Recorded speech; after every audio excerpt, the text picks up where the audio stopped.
Hello అండి. ఈరోజు నేను చేపల ఫ్రై చేసుకోవడం కోసం చేపలు తీసుకున్నానండి. వాటిని శుభ్రంగా కడుక్కొని క్లీన్ చేసుకుని ఈ విధంగా ఘాట్లు పెట్టుకున్నానండి. ఇప్పుడు ఇందులోకి అల్లం, వెల్లుల్లిపాయ, జీలకర్ర, గసగసాలు, లవంగాలు ఇవన్నీ కలిపి నూరి పెట్టుకున్నానండి.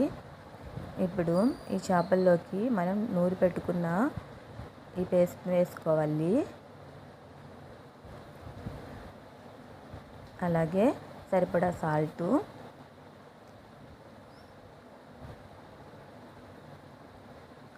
అలాగే సరిపడా కారం,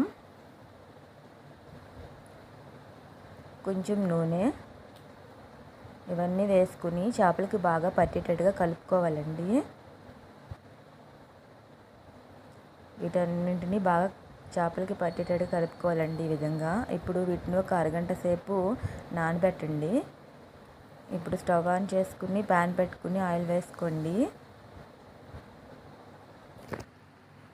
ఆయిల్ హీట్ అయ్యాక ఈ చేపని అందులో వేసుకోండి.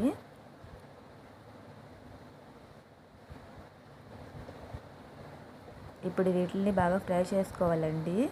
మరి పెద్ద మంటలు పెట్టద్దు, మీడియం సైజులో పెట్టండి. పెద్ద మంటలో పెడితే మాడిపోతుంది.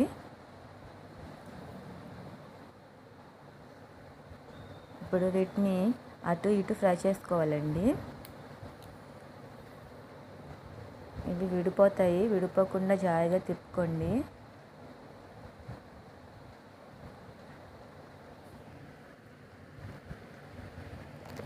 ఈ విధంగా రెండు వైపులా ఫ్రై చేసుకోవాలండి. ఈ చేపల ఫ్రై చాలా బాగుంటుందండి, ఒకసారి ట్రై చేసి చూడండి.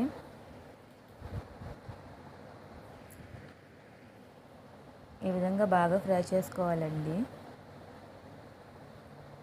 అంతే, చేపల ఫ్రై రెడీ అయిపోయిందండి. వీడియో నచ్చితే లైక్ చేయండి, షేర్ చేయండి, మా ఛానల్ని సబ్స్క్రైబ్ చేసుకోండి.